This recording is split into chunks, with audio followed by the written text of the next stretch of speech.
Shadow of Mordor is the greatest demo that was ever released to the gaming community. Shadow of Mordor basically serves as a demo for the fully featured and narratively focused Shadow of War. In terms of story, Shadow of Mordor gives us the introduction to Talion and his elf counterpart, Celebrimbor. Now do you believe me, Ranger? What has happened to me? You are banished from death. Cast adrift between the worlds of light and dark. Curse binds us together within the walls of Ardar.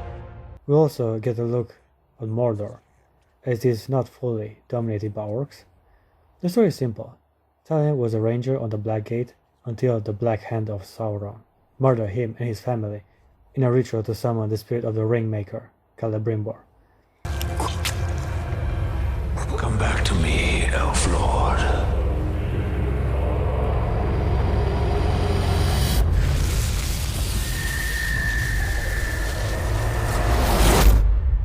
However, the ritual goes wrong and Celebrimbor chooses to possess Talion and bring him back to the realm of the living to get his revenge on Sauron and his army of orcs. Now you are both the warrior and the spirit, the ranger and the ghost, feared by the orcs and rightfully called the Gravewalker. This is one badass name, even better and more thematic than calling a superhero the Dark Knight. Now, bring me the head of this Grave Walker. Claim the head yourself. The Ranger from the Black Gate.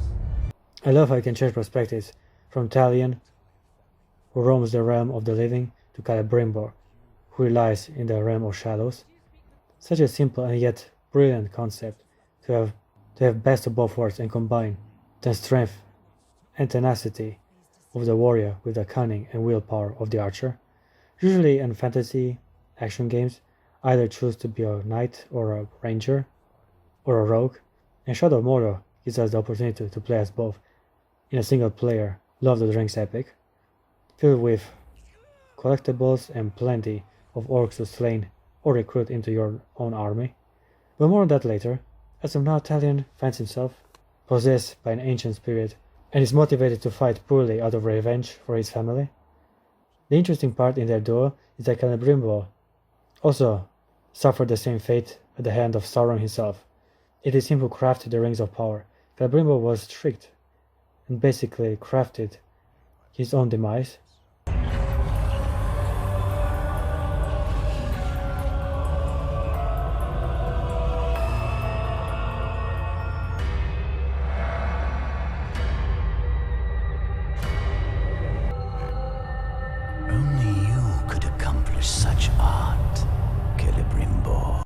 I love the representation of elves in this game.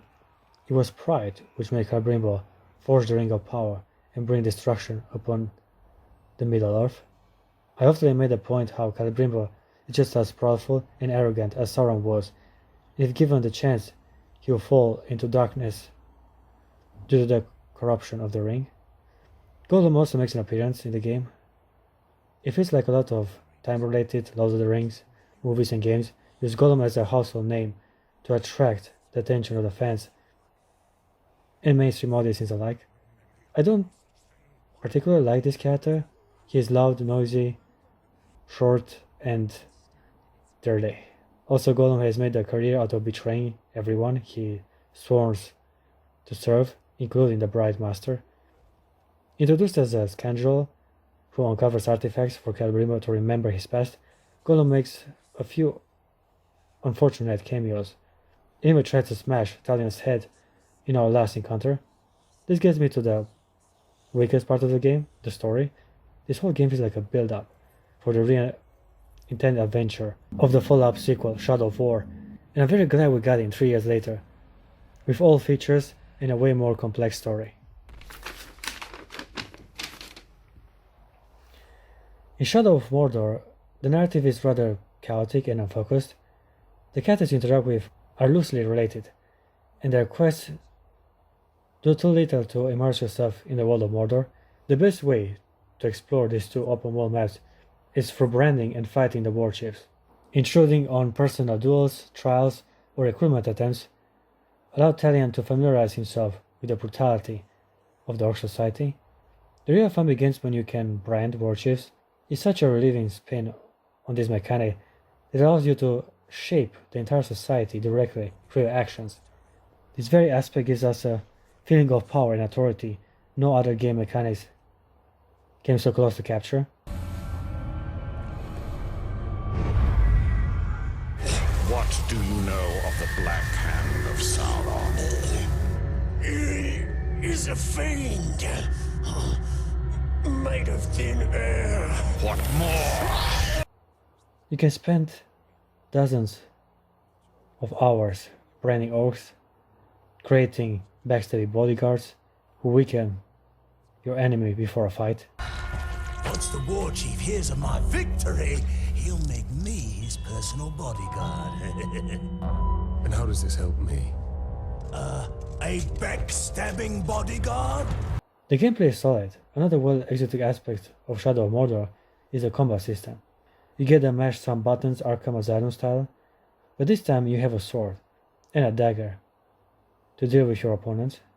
Fighting orcs allows so many gruesome liberties, which include decapitation, throat stabbing, or simply bashing their brains out with your bare hands. As you can see, a lot of fun stuff awaits for any Lord of the Rings fan out there. What sets Shadow of Mordor apart from other Lord of the Rings games is the detailed investment into orc society, rituals, and battle tactics. The orcs have a tribalistic and barbaric way of life. However, it still leaves room for honor, loyalty, and authority to be imposed on the masses. The main story of the game would have ended in less than an hour, if not for all this filler side quests, which are fun but a distraction nonetheless. Pity to end your military career inside the belly of a ghoul, eh? I'm Torvin, the Beast Hunter. Keep it! I just found something a lot more valuable. And what would that be? My new hunting partner! You find out Celebrimbo is the Ringmaker, then you take revenge on the Black Hand for murdering your family. Afterwards, hunting down the other members of Sauron's cult come next.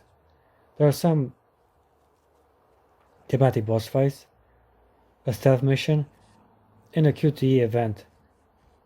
It's kind of disappointing gameplay, but cinematically powerful enough to make them memorable and crucial for Talion's development.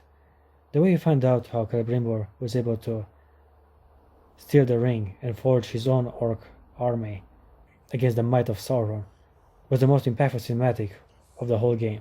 Sadly, it ends in defeat and Sauron bashes Celebrimbor's head with the same hammer he received as a gift to forge the Rings of Power.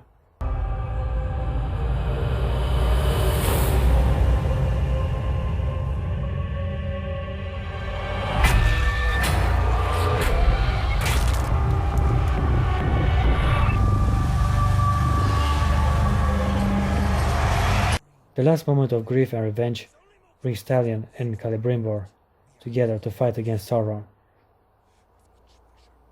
one more time with another Ring of Power. Also, I want to mention yet another major aspect of the game, which could have been vastly improved. The friendship between Talion and Celebrimbor feels stale and boring. Celebrimbor does have some sarcastic wise lines from time to time, and Talion tries to understand his pain, but it never feels like they get along or appreciate each other as friends rather than allies. This was a huge missed opportunity. The game should have been built along their unexpected partnership, making more of a personal connection rather than just have Celebrimbor cockblock a warrior whenever we want to get laid with a dark-skinned princess. I owe you a great thanks. I'm glad to be of assistance. We're lucky to have you. These are not your people, Talion. Remember your wife and son. Celebrimbor has some wise insight on the world, and his counsel is worth taking into account, but it never feels like Celebrimbor trusts us to fight against him. Their tragedy is what bonds them together. However, Celebrimbor never grows fond of Talion. He's basically using him as a vessel to fulfill his revenge. This was a major letdown. Consider how much fun and interesting the story would have been if Talion and Celebrimbor would become friends and truly fight as one against the Dark Lord.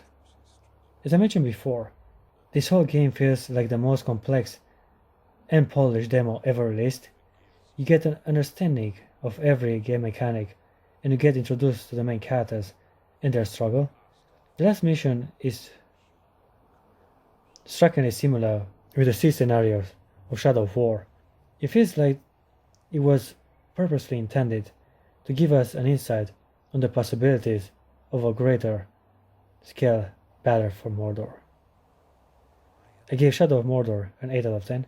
It's a good game with well implemented mechanics. The time has come for a new ring.